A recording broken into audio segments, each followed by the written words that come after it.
Mañana es tarde, con Juanfran Barberá. Llamarme Guanche, hijo de los volcanes y las lavas, llevar la frente alta, tener el corazón hecho de libertades. Llamarme Guanche nada más, mi patria, un negro mal país, mi flor, una retama. Beber el agua de una fuente, descansa el con pino, beber la mar que me separa de todo aquello que no quiero y que me ata, y que me ata, y que me ata, y que me ata.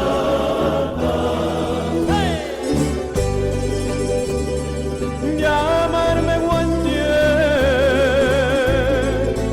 labrar puntas de lanza, darle vueltas al barro y que el ganigo nazca. Llamarme Guanche, llamarme Guanche. Continuamos en Mañana es tarde, estamos de enhorabuena. Tenemos una visita. Diego, esto si fuese el hormiguero tendría ya la taza esa platino. Que tendremos que hacer Aquí algo. como en casa, tendremos que hacer algo. innovar Y algo. estabais escuchando Los Abandeños con una canción dedicada a los guanches porque tiene mucho que ver con la novela que nos presenta hoy Santiago Díaz. Santiago, bienvenido. Pues muchísimas gracias, ya sabes que estoy encantado de venir y esa taza ya la espero. No, a la próxima dalo por hecho. Venga. Taza, camiseta o... Dalo por hecho. Mira, esta te gusta, esto... Me gusta. Es que nosotros guachupeamos los viernes. Pues mira, pues... Y esto nos lo regaló un oyente que nos lo envió cuando hicimos el programa 300. Bueno, pues mira. Hoy es el 388. Pues nada, pues yo en la cuarta, ya no sé si es tercera, cuarta o quinta visita, pero unas cuantas y encantado. Conmigo tercera, pero en realidad aquí es la quinta. Pues fíjate. En esta casa. Bueno, Santiago, Los Nueve Reinos, nueva novela y un, como diría Fermín Trujillo, un giro dramático de los acontecimientos. No, has cambiado el registro, te vas a la novela histórica. He cambiado de género porque me voy a la histórica, pero no he cambiado de estilo. Yo sigo siendo yo. Santiago Díaz, al que le guste las anteriores novelas mías, me va a reconocer porque es una novela llena de giros, llena de acción, con capítulos cortos, con diferentes localizaciones, diferentes puntos de vista. O sea, una página a hacer puñetas. No, rómpela así, róbala y... Pero sigo siendo yo, es lo que yo digo, que todo el que me busque me va a reconocer, lo que pasa es que en una época diferente. Los Nueve Reinos trata un tema pues que yo me atrevería a decir que es bastante desconocido para el que no haya viajado a Tenerife, porque si vas a Tenerife y vas a Candelaria, los guanches los conoces por castigo. Pero bueno, es un tema que hay un alto porcentaje de la población que no conoce. Los guanches, las Islas Canarias, Tenerife. Me resulta una historia que es muy interesante y a su vez es desconocida. Es un territorio por descubrir. A ver, es totalmente desconocida por un motivo muy claro, y es que cuando sucedió la conquista de las Islas Canarias, sucedió a lo largo de todo el siglo XV, pero la de Tenerife fue la última, fue la más sangrienta, porque los aborígenes, los guanches, se enfrentaron a las tropas castellanas y no se lo pusieron absolutamente nada fácil. Pero es desconocida porque eso sucedió en la última década del siglo XV, entre 1490 y 1500 aproximadamente, todas esas cosas, y piensa todo lo que pasó en esa década. Descubrimiento de América, reconquista de Granada, la Inquisición con Tomás de Torquemada al frente, los reyes católicos. Entonces, todas esas cosas han hecho que en la historia se eclipse algo pero no porque fuera pequeño, porque fue muy grande, sino porque sucedieron tantas cosas que se ha olvidado. Es una historia que vienes documentándote desde 2018, si no he leído mal, y cuando desde el 2018 que vino a buscarte un artículo sobre una momia guanche, como tú siempre dices, esto es casualidad, las casualidades ocurren, que está conservada en el Museo Arqueológico Nacional, para ti fue como una señal, ¿no? Fue una señal total. Yo estaba leyendo el periódico y de repente vi pues que había cierta controversia entre o cierta rivalidad, o no sé cómo llamarlo, entre el Museo Arqueológico Nacional y el Museo de Tenerife, porque el Museo de Tenerife reclamaba para sí esa momia, que es la mejor conservada guanche, ¿no? Y yo sabía de los guanches, pero muy de oídas. Sabía que eran los aborígenes canarios, pero no tenía ni idea de nada más, como la mayoría de la gente, ¿no? Pues sí, te suena de algo, pero de repente cuando vi esa momia, lo primero que me pregunté es cómo es posible que una civilización tan primitiva como yo creía que era, pueda hacer una momia tan bien conservada, que está mejor conservada que la mayoría de las momias egipcias y que encima tiene unas diferencias sorprendentes, que es los egipcios evisceraban, o sea, sacaban los órganos a las momias porque si no se descomponían y no supieron hacerlo de otra manera, pero los guanches sí, los guanches descubrieron una manera de momificar a sus muertos con los órganos dentro. Entonces, eso fue el punto de partida de decir, ¿cómo es posible que fueran tan avanzados para esto? Y empecé a investigar. Y aquí fue cuando yo descubrí la historia, sorprendente que he contado aquí, que es una historia preciosa, una historia épica y que me cogió tan fuerte que dije, tengo que escribirla. Me imagino documentándote, tu casa ahí llena de deposits y en tu estudio trabajando, porque claro, es una novela temporal, y me explico. Salta mucho en el tiempo, no es una cosa de una novela de 3 meses, no, salta años, salta siglos, sí. y me parece que has hecho un trabajo de investigación brutal. Bueno, como buen guionista, y a ti que te gustan las cosas con escaleta y las cosas cuadriculadas, no, pero dentro de un sentido común y una organización, supongo que habrá sido un disfrute, ¿no? Yo me lo he pasado como un enano. Es cierto que es mucho más complicado que cualquier thriller. Y efectivamente aquí hay varias líneas temporales. Por una parte, es la llegada de los guanches, que en la vida real... A ver, antes de nada, yo quiero decir que esto yo lo considero una obra de ficción con toda la base de realidad.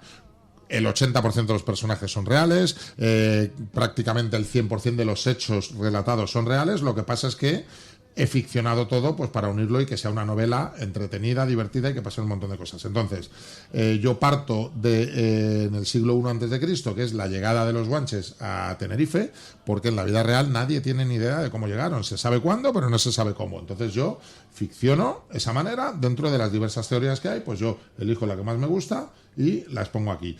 Y después ya me voy a 1500 siglos después, que es el tiempo que los guanches están aislados del resto del mundo en Tenerife, ¿no?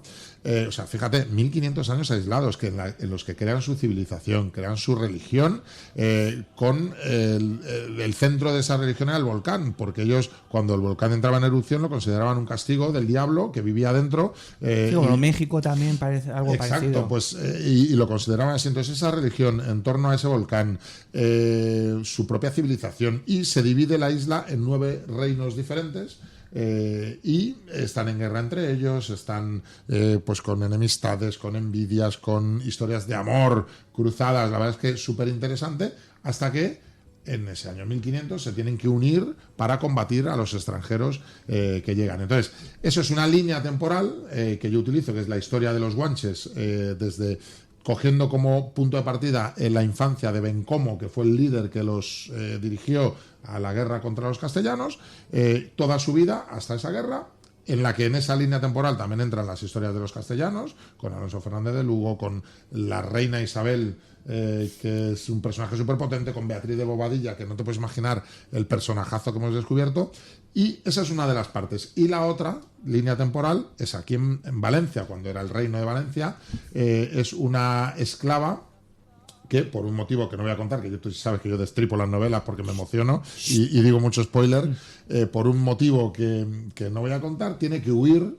Ella vive aquí en Valencia como esclava y tiene que huir, y es una especie de road movie ambientada en el siglo XVI, porque es 30 años después de la conquista, tiene que huir atravesando toda España, siendo perseguida, y lo he disfrutado muchísimo, porque tenía que ir mirando cómo era la Valencia, el reino de Valencia de aquel entonces, cómo era... ¿Cómo molábamos, eh? Bueno, no, a ver, es que además justo coincide con las Germanías, que es las rebeliones de los comerciantes, pues que tenían muchos problemas pues de impuestos, de desatención, la piratería que les atosigaba, las epidemias de peste y todo eso, pues se revuelven. Y claro, yo no lo cuento desde un punto de vista académico histórico, sino algo emocionante, con mucha acción y demás. Y entonces, por eso Valencia es uno de los principales escenarios, aparte de Tenerife, que hay en esta novela. ¿Los guanches se puede considerar una civilización?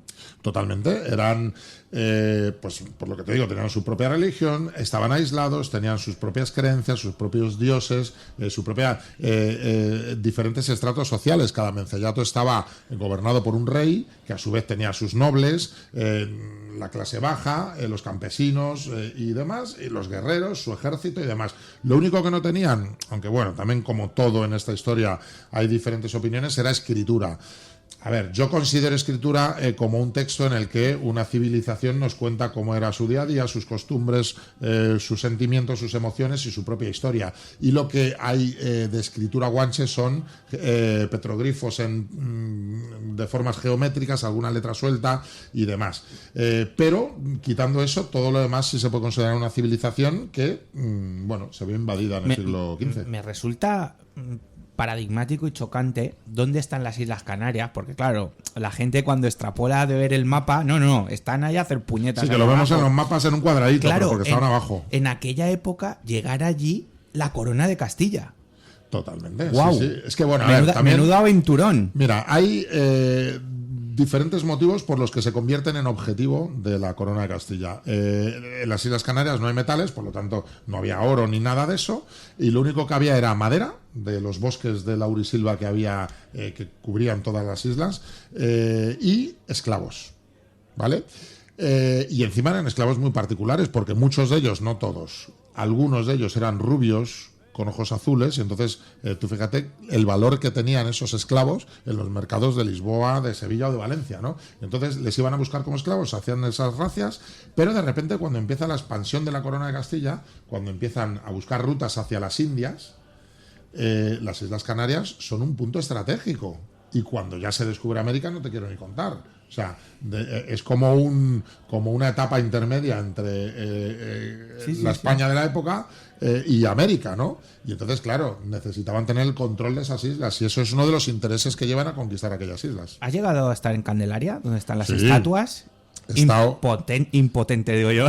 Imponentes. Imponentes, sí, son las estatuas de los 9 reinos. Sí, señor. O sea, de los 9 menceyes. Escucha, cuando he empezado a indagar, a investigar y que ya he empezado a leer la novela, nosotros en mi familia hemos viajado bastante a Tenerife y se me ha abierto el mundo. Claro, es que bueno, sí, los guanches, pues eso pues es lo sí, que te decía, los guanches, y es una... Donde está la puerta de la iglesia de Candelaria, están allí al ladito del mar, las 9 estatuas. Pues bueno, son vale. estatuas enormes de bronce, Sí, señor, son gigantes. Pues sí, y ahí en esa iglesia también, estaba, porque ahora es una réplica, la diosa Shashirashi, que la llaman ellos, que ellos creían en estos dioses, que te digo, a Chamán, que era el creador de todo, Guayota, que era el diablo que vivía dentro del volcán y que de vez en cuando los castigaba, y que para aplacar su ira ellos tenían, como cualquier civilización primitiva, pues que hacer sus sacrificios y sus cosas, o sea, tenían esa parte indígenas. También indígena, evidentemente, pero después tenían el dios Sol, que era Majek, y de repente un día, o sea, es que tú fíjate las curiosidades que encuentra uno, y de repente un día encuentran una figura de la Virgen María que nadie sabe cómo llegan, otra de las incógnitas, en la playa, y entonces ellos se creen que es la madre del Sol, que la ha enviado su hijo para que la cuiden, y crean una especie como de las sacerdotisas, las vestales romanas, pues crean en torno a esa figura otra parte de esa religión, con sus sacerdotisas y demás. Y entonces, o sea, es que es apasionante toda esa historia, porque es que dices, tenemos de todo, la parte romana, parte de Juego de Tronos con esos 9 reinos, parte de Braveheart con eso te iba a decir, tengo aquí, los 9 reinos serían una buena mezcla de Juego de Tronos, Braveheart y Apocalipto. Apocalipto, efectivamente, porque es Juego de Tronos por esos 9 reinos que estaban en guerra entre ellos, por diferentes motivos. Que no se piense la gente que solo voy a hablar de batallas y tal, porque hay historias personales, historias de amor, historias de traición, elecciones y demás. Entonces todo eso me recordaba. Después Braveheart, porque de repente surge Bencomo, el Mencey de Taoro, que es el que lidera a los guanches libres contra la corona, contra unos enemigos muy superiores, tanto en número como en armamento, como en todo, pero aún así van contra ellos y no se lo ponen nada fácil. Y después el Apocalipto, porque lo que te decía, el bosque de Laurisilva, que cubre todo Tenerife, o cubría aquel entonces, ahora ya hay más hoteles que bosque, pero pues eran un bosque que si te pierdes todavía por las zonas que quedan, te da la sensación de verdad de que te va a aparecer un dinosaurio en cualquier momento, porque está el verde, el Valle de la Orotava, por ejemplo. Es impresionante. Entonces, pues tienes esa mezcla de esas tres grandes obras que, bueno... Oye, Santiago, ¿tus personajes siguen haciendo lo que les da la gana? ¿Siguen teniendo su vida propia? Siguen teniendo su vida propia, evidentemente, porque aunque los intentes controlar, un personaje te dice para dónde va, pero a diferencia de otras novelas que tú eres como el que maneja los hilos de estos personajes, aquí hay personajes reales y hay biografías reales. Por ejemplo, hay personajes como Beatriz de Bobadilla, que era una dama de compañía de la reina Isabel, que se ha escrito mucho sobre ella porque era un personaje fascinante. Como persona es muy odiada en las Islas Canarias, pero como personaje para la hora de escribirlo es fascinante, porque era tan bella que según llegó con 16 años enamoró perdidamente al rey Fernando, y la reina, que bueno, sabía de las aventuras de este hombre, porque yo he querido retratar una reina Isabel más como mujer que como monarca, ¿no? Una mujer enamorada, traicionada, pues ve un peligro tan grande en ella que la obliga a casarse con el gobernador de La Gomera. Imagínate, en pleno siglo XV, la distancia entre Valladolid y La Gomera, pues podían ser, allí. Era lo más lejos que la pudo mandar. Y esta mujer, allí, llega humillada, llega con ganas de venganza, y su único objetivo de vida es convertirse en reina, como la reina Isabel, para mirarla de cara a cara, pero de las Islas Canarias. Y su psicopatía sale a flote, y es una mujer, bueno, aparte de con unas fogosidad sexual documentada, ¿no? Que hacía, pues fíjate, en la época de la Inquisición, las que montaba la mujer, ¿no? Hacía lo que le daba la real gana, que como personaje femenino es súper potente, ¿no? Y súper divertido. Pero aparte era una mujer que mandaba a hacer ejecuciones a la mínima que... O sea, se convirtió en una déspota totalmente, y su único objetivo era poder vengarse de la reina Isabel. Entonces, pues es un personaje que, aunque intentes llevarlo por un lado, ya la historia y su propio carácter te lleva por donde va. Oye, continúas con capítulos cortos. Sí. Como las series. Bueno, es como mi la manera serie de escribir. de consumir... A ver, es mi manera de escribir. Yo, cuando yo le digo a la gente, pues mi nueva novela es histórica, hay mucha gente que dice, ostras, es que a mí la histórica... O sea, tiene un montón de lectores de la histórica, pero hay gente que viene de la novela negra o que me ha seguido a mí en otras, pues en la serie de Indira o demás, que dicen, uy, ves que se echan un poquito para atrás diciendo, joder, es que a mí la histórica se me hace un poco pesada. Y entonces es cuando yo repito lo mismo. Es histórica, pero a mi manera. Sigo siendo yo. Capítulos cortos, mucha acción y giros por todos los lados. Entonces, historias cortas, thrillers, líneas temporales, que la gente no se aburra. Pero claro, sí, para eso necesitas organización. Sí, necesita mucha organización. Bueno, más que en un thriller, porque es una historia más larga y más compleja, pero al fin y al cabo es exactamente lo mismo. Diferentes tramas que yo las hago de manera individual, después las mezclo, miro el equilibrio, y efectivamente capítulos cortos, que significa ir al grano. Que a mí me hace mucha gracia bueno, aparte el otro día hubo varias críticas, y una de ellas dijo, es una novela histórica pero a ritmo de thriller, que me encantó, porque dices, es lo que he tratado de conseguir. Y otra que me hizo mucha gracia, que dice, es una novela histórica pero no es de las que describen hasta el aire. Y entonces, porque es verdad, yo intento meter en situación y todo, pero no me entretengo con cosas que, pues al final no. Como lector te puedo decir una cosa. Por supuesto. Gracias. Nada. Gracias. Porque muchas veces lo que dices, no digo que sea paja, porque oye, describir el aire también tiene su trabajo, pero hoy en día yo por lo menos necesito sentirme... El ritmo. Sí. Necesitas que pasen cosas, Sí, que cada señor. página te sorprenda. No puedes haber leído 5... A mí me pasa como lector, y no quiero decir tampoco que estén mal, y hay algunas descripciones que son maravillosas, ¿no? Bueno. Y que te describen una mesa durante 5 páginas y alguien con arte, pues igual es maravilloso. Pero yo necesito que en cada página pasen cosas, que te sorprenda, que pegues un respingo en la silla diciendo no me lo creo lo que me acaba de hacer este, ¿no? Pues Descubrir- entonces sigue leyéndote el de Joel Dicker. Sí. Ahí te lo dejo. Diego, Bueno, te parece, Santiago? Sí, es un crack, Una pasada. un crack. Y la manera de contar las cosas también dice mucho de el trabajo que buscas tú con esta obra. Y yo me gustaría preguntarte, claro, a la hora de documentarte allí en las Islas Canarias, hace muchos años todo ha cambiado muchísimo. A lo mejor no queda ese sentimiento, a lo mejor, de que ostras, que aquí ha vivido una generación que tenía sus cosas, que somos descendientes de eso, pero a lo mejor no queda ese origen, por así decir. ¿Tú crees que esta forma de contar tu historia, como bien has dicho, una novela histórica mezclada con thriller, puede hacer que la gente ahora también busque investigar y busque también saber más acerca de lo que habían en sus tierras? Pues sí, mira, me encanta que me hagas esta pregunta porque es que antes de ayer estuve presentando la novela en Tenerife, que me daba... A ver, el feedback que recibes a través de redes sociales te dice mucho de lo que te vas a encontrar, y había mucha gente agradeciéndome que cuente su propia historia y diciéndome, joder, te doy las gracias con vergüenza porque me has descubierto muchas cosas que me han hecho investigar más, y es lo único que yo buscaba, ¿no? Y entonces ahí estuve en Tenerife y la gente, me encontré esa sensación de gente diciendo, oye, es que yo soy de aquí y no sabía esto, nunca nadie me lo ha contado. A ver, es cierto que ha habido algunas generaciones en las que no se ha tratado muy bien el tema guanche, su propia historia. Ahora las nuevas generaciones ya lo están estudiando un poco más en el cole, pero a mí, antes de ayer, precisamente, una chica me vino y me hizo muchísima ilusión una frase que me dijo, me ha encantado la novela. Yo siempre digo lo mismo, es ficción, por lo tanto, cada cual que busque, si hay algo que le resulta más curioso, no sé, que indague por su cuenta en trabajos pues arqueológicos, claro, en trabajos universitarios, o sea, de expertos. Pero hubo una chica que me dijo, ¿tú te puedes creer que yo llevo viviendo en Tenerife toda mi vida, que he nacido aquí en Tenerife, y nunca había ido al museo al ver las momias guanches? Y según terminé la novela me fui corriendo al museo a ver. Me parece precioso, me pareció emocionante porque estás investigando tu propia historia, a partir de ahí ya descubre todo lo que quieras. Fíjate, no sé si será destino o casualidad o lo sabría. Hoy justo nos ha hablado un Javier oyente. Jari, un oyente, dice saludos de un guanche. Venga, Sabía pues que venía.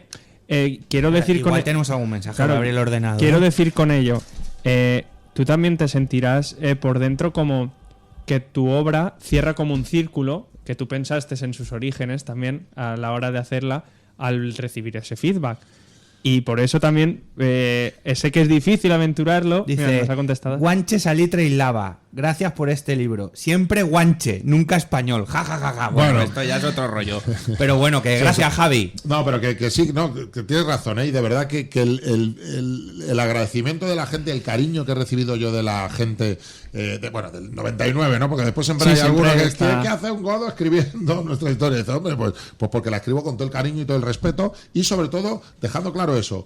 Yo os escribo esto, os cuento esto, y que despierte vuestra curiosidad y que seáis vosotros los que vayáis también. Esta misma chica me dijo, pues es que he quedado con mi marido y con mis hijos en ir al Barranco de Acentejo, que es donde se sucedió una de las grandes batallas y tal. Y dice, pues me parece precioso que descubras tu propia historia a través de un libro y que después investigues todo lo que Claro quieras. que sí. Y nada, preguntarte también, dices que esta obra es un poco diferente a las que solías tener a tu público, que también te ha gustado, y preguntarte si has creado ese nuevo género y vas a seguir con él, de novela histórica sumado a thriller. Bueno, a ver... Lo que puedas desvelar. Yo te desvelo. Mira, en la trilogía de Indira, en la última de Indira, la que se titula Indira, hay un personaje que se llama JD, que es un policía gitano, que ha funcionado muy bien y que a mí me encantó cuando lo estaba escribiendo, y al público también, y a la editorial me ha encargado seguir con ese personaje, y yo ya estoy a la mitad, más o menos, para el año que viene, para publicar la novela protagonizada por JD, que me lo estoy pasando igual de bien. Pero, ¿sabes qué pasa? Que he disfrutado tanto que a mí, a ver, si tengo oportunidad, después la vida no sabes por dónde te lleva, la aceptación que pueda tener, que está siendo muy buena, pero bueno, Yo espero volver a escribir una novela histórica, no de los guanches, porque yo creo que ya lo he contado todo. Claro. No he hecho lo típico Otras civilizaciones. No es lo típico de voy a dejar una puertita abierta para seguir por aquí. No, yo es la historia que quería contar, la he contado. Pero me rondan ideas por la cabeza, claro que me rondan, y ya estoy leyendo ahora en mis ratos libres, pues estoy buscando sobre temas que me están interesando. Ojalá pueda hacerlo, y si por mí fuera, volveréis a verme novela histórica en algún momento. Mira, nos dice Javi, si el problema es que nunca la España peninsular mira la cultura canaria y siempre la vemos como un sitio turístico. Sí, claro. Pero escucha, pero ¿sabes qué pasa? Que es cierto, tiene toda la razón, pero es que en el propio Tenerife tampoco lo ven su propia cultura como algo que explotar. Yo estuve hace poco en una de mis múltiples visitas en la cueva de Bencomo, porque ellos vivían en cueva, los guanches vivían en cueva, en grandes cuevas, y estuve visitando la cueva de Bencomo pensando, jolín, va a ser un sitio maravilloso, y era una cueva que tradicionalmente desde hace 5 siglos guardan al ganado. Entonces dices, ostras, ojalá esto sirva para que la gente diga, oye, ¿cómo podemos tener la cueva de Bencomo, que es un sitio además espectacular, con vistas al mar? O sea, es increíble, y la podemos tener descuidada. Ojalá esto sirva para que alguien diga, oye, no, vamos a rehabilitarla y vamos a ver cómo vivían de verdad nuestros antepasados. Oye, Santiago, vamos a ver. Los Carmen Mola han tenido su serie, que tú tienes enchufe con ellos. Tu amigo César ha tenido su serie. Juan Gómez Jurado ha tenido su serie. Escúchame. A ver. Escúchame, que un guionista, además de los top, más de 400 guiones a sus espaldas, sí. Más de 30 años trabajando en la profesión, con unos guiones excepcionales, con unos libros excepcionales, y a las pruebas me remito. Escúchame. Que sí, pero sí que sí. Ojalá que sí. No, pero que ojalá dependiese de mí. A ver, yo te digo que la serie de Indira está comprada los derechos, estamos en proceso. Lo que pasa es que es tan complicado todo que parece que todo va bien y de repente algo se tuerce y se cae, o no. A ver, yo confío mucho y parece que todo va de maravilla, pero no depende de mí. Yo lo que sí tengo claro ya después de la experiencia de los años es que, al igual que los Nueve Reinos, que los Nueve Reinos de los derechos ya están haciendo ofertas por ellos en cuanto a productora, no en cuanto a plataforma, sino en cuanto a productora para desarrollar el proyecto, es que yo creo que como escritor me tengo que echar a un lado y dejarlo en manos de otros guionistas que puedan aportar su propia visión, porque al final es una historia que yo ya he escrito y que quizá te cueste desprenderte de esta primera historia, y hay veces que una visión externa puede mejorarla. O sea, por los personajes, por la premura del guión de la televisión. No solo por premura, es decir, oye, es que yo esto lo he hecho así porque me funcionaba, pero a lo mejor alguien entra con una visión diferente y te dice, oye, es que a mí me funciona de esta otra manera. Claro. Y dices, oye, ¿y te ves como Juan? Participando actualmente de tus propiedades. Bueno, a ver, a mí yo por ejemplo en la peli Voces, que es la que tengo en Netflix, que es una peli de terror, salgo, hago mi cameíto, me dijeron que da poco miedo la peli, ponte tú, pues allí que y no, pero bueno, es como un poquito un jueguecito, una tontería, claro. Y oye, bueno, nunca se sabe, yo voy a participar en tanto en los Nueve Reinos, si se hace como serie, que yo la veo muy bien, como todo lo demás, pues intentaré participar activamente en los guiones en cuanto a una especie de consultoría, guión, yo qué sé, no sé muy bien cuál es el término, y bueno, y si me quieren dar un camito, oye, que yo cuando escribía Puente Viejo hacía todas las temporadas, tenía un papel. Qué guay. Me lo pasaba muy bien. Qué guay. Puente Viejo, tío. Sí. Madre mía. Oye, que yo ya tengo los Nueve Reinos. El Juego de Tronos guanche. El Juego de Tronos. Bueno, y que tienes también la parte de Valencia, que no se nos olvide que estamos aquí, sí, y es una parte de verdad muy bonita. Pues, ¿y sabes por qué lo he hecho en Valencia? Porque de verdad no quiero hacer la pelota. Siempre digo lo mismo. Parece que soy en pelota, parece que soy en bien queda. Como me dice mi pareja, parezco un engañaforasteros, ¿no? Pero es mentira. Yo lo he hecho en Valencia porque me siento aquí como en mi segunda casa. Por algún motivo. Tengo mucho feeling con la gente, con los lectores, cada presentación viene un montón de gente, me muestran su cariño, y a la hora de elegir dónde podía hacer esa historia de esa esclava, me fijé en Valencia y tenía aparte todos esos ingredientes, y aquí lo quise hacer. Te voy a dar un personaje para que indagues: San Vicente Ferrer. San Vicente Ferrer. Sé quién es. Sí, no, indaga. Y ya ves. Y, oye, ¿quién sabe? ¿Quién sabe, no? Para finalizar, que estamos ya... Fuera de tiempo. No, fuera de tiempo, no, abusando. Santiago cuenta con uno de los 26 bancos de la exposición Siéntate a leer, que estará en Madrid hasta el 22 de junio. Sí, lo tengo en la... hace una ilusión que no te imaginas. ¿Cómo mola? Hombre, mola que te caga, con perdón. Pero es que tienes tu banco en la puerta... Yo tengo mi banco en la puerta del del Mercado de la Cebada, en plena Latina en Madrid. Y soy un poco pesado porque voy allí mucho a hacer promociones con la editorial, pero cada vez que puedo paso por allí, pues bueno, pues para ver quién hay sentado, ¿no? Y hay veces que me siento, hay veces que llevo libros y se los regalo al que esté sentado, bueno, pero porque hace mucha ilusión, porque es ver tu libro allí y la gente se fija mucho y llama muchísimo la atención y bueno, es un orgullo y tengo que agradecer a Penguin Random House y en especial a Alfaguara, que es la editorial con la que publico Nueve Reinos, que me hayan puesto ese banco y vamos. Pues Santiago Díaz, Los Nueve Reinos, su nueva novela histórico-thriller. Hablamos de la presentación, ¿o no? Ay, sí, perdona, Es verdad, Claro, perdona. es importante. Menos mal que está todo. Están todos. Presentación en la librería Imperio a las 7. A las 7 de la tarde estaré hablando con Javier Alandes, que es otro grande. Hombre, de la Javier, novela. Otro Javier. no, perdón, no, más grande que yo, sin duda, Javier. de la novela histórica. Javier nos contó el tema de los cuadros en la Guerra Civil del Museo del Prado que vinieron aquí a Valencia. Pues me va a presentar él, que es aparte un grandísimo escritor, es un tipo estupendo. Es maravilloso. Sí, y me va a presentar él en la librería Imperio a las 7 de la tarde, o sea que todo el que se quiera pasar por allí, charlaremos, firmaré los libros y bueno, y pasaremos un buen rato. Qué seguro. tarde más chula, tío, con Javier y Santiago. Vaya tela. Ah, yo sé, pero A no. disfrutarlo. Santiago, enhorabuena, una vez más. Muchísimas gracias por haber estado aquí en Mañana es Tarde. Eres un tío agradecido, se te nota. Nosotros estamos encantadísimos de tenerte hoy aquí. Que te vaya súper bien. Muchísimas gracias y un placer. Y para la siguiente vez ya quiero mi copa, mi taza, tranquilo, mi pegatina, la camiseta. lo que tranquilo, sea. La tendrás. Que a la próxima... bueno, si seguimos aquí, si el señor de aquí, de la derecha, nos sigue dejando aquí hacer radio. Santiago, un abrazo muy grande. Gracias. Mañana es tarde con Juan Fran Barberá.